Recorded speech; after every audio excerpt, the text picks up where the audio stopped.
Hello बच्चों, नमस्कार। स्वागत है आपका अपने परिवार अंकित एजुकेशन अड्डा पर। आज हम बात करने वाले हैं RRB NTPC RRB group D और आरपीएफ की कुछ महत्वपूर्ण प्रश्नों के बारे में। इसमें हम बात करेंगे आज सिंपल इंटरेस्ट की कुछ महत्वपूर्ण प्रश्न जिन्हें बच्चे छोड़कर आ जाते हैं और हम मात्र 10 से 15 सेकंड के अंदर इनको हल करेंगे। ठीक है। क्वेश्चन का लैंग्वेज थोड़ा बड़ा लिखा है लेकिन क्वेश्चन बहुत आसान है।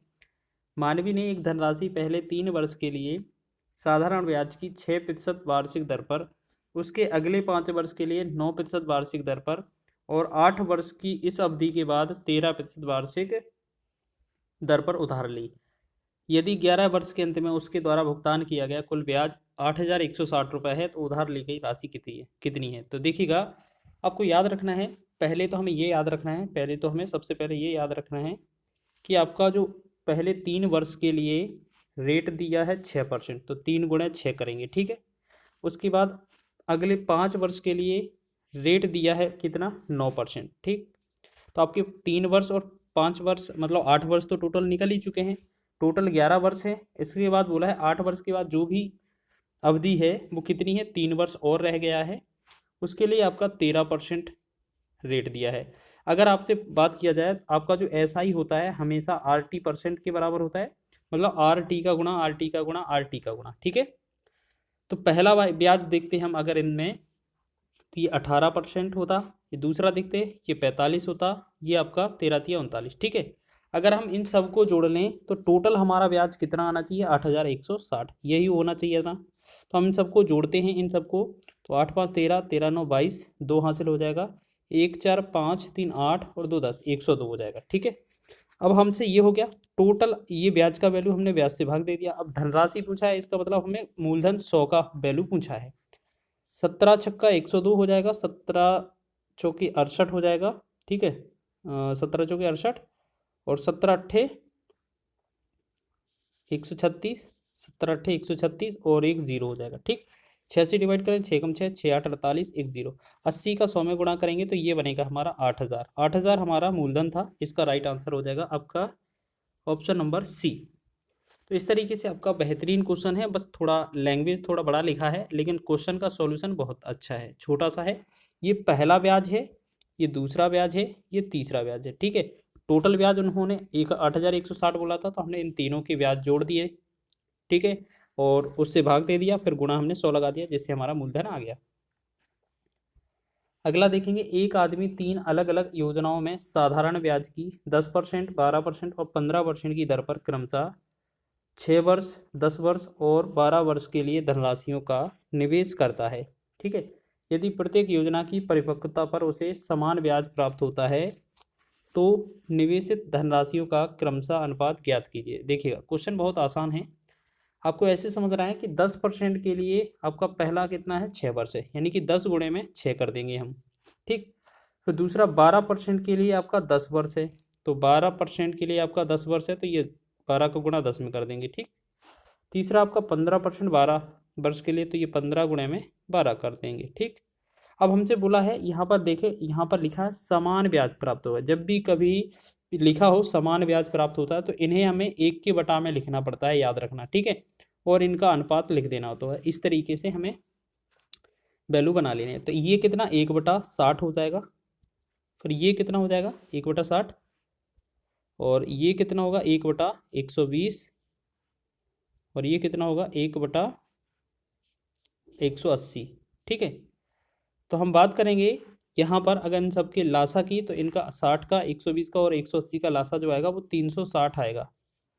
360, तो 360 का गुणा हमें सब में करना है। ठीक है। तो हम एक काम करेंगे, जो ऊपर 1 दिया है उस 1 की जगह हमें क्या करना है, 360 ही लिख दें। क्यों दोबारा से लिखें। ठीक है।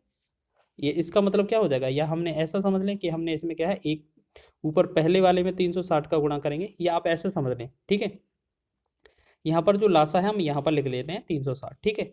अगर आप 60 से भाग करेंगे तो ये कितना, पहली बार कितना जाएगा, 6 36, 6 बार आएगा।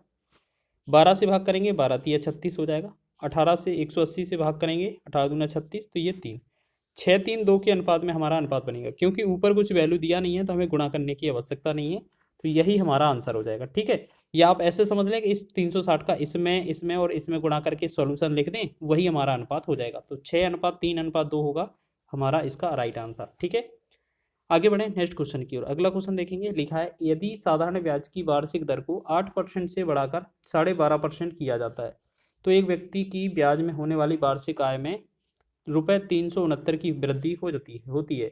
उसके द्वारा निवेश किया गया मूलधन कितना है। अब एक बात बताइए, एक जगह आपका रेट कितना है 8% है, दूसरी जगह 12.5%। ठीक है, तो अब देखेंगे यहाँ पर कितने का वृद्धि हुआ है, यहाँ पर 4.5 का वृद्धि है, लेकिन क्वेश्चन में बोला है 369 का। तो एक काम करेंगे, जो 369 है उसे हम ऊपर लिखेंगे, बटा में 4.5 लिख देंगे, गुणा में हम लगा देंगे 100, क्योंकि हमें मूलधन निकालना है।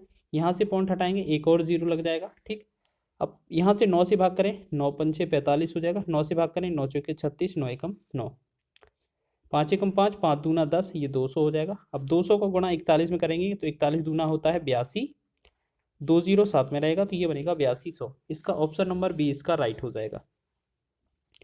तो इस तरीके से हम इस क्वेश्चन को भी बना सकते हैं आसानी से।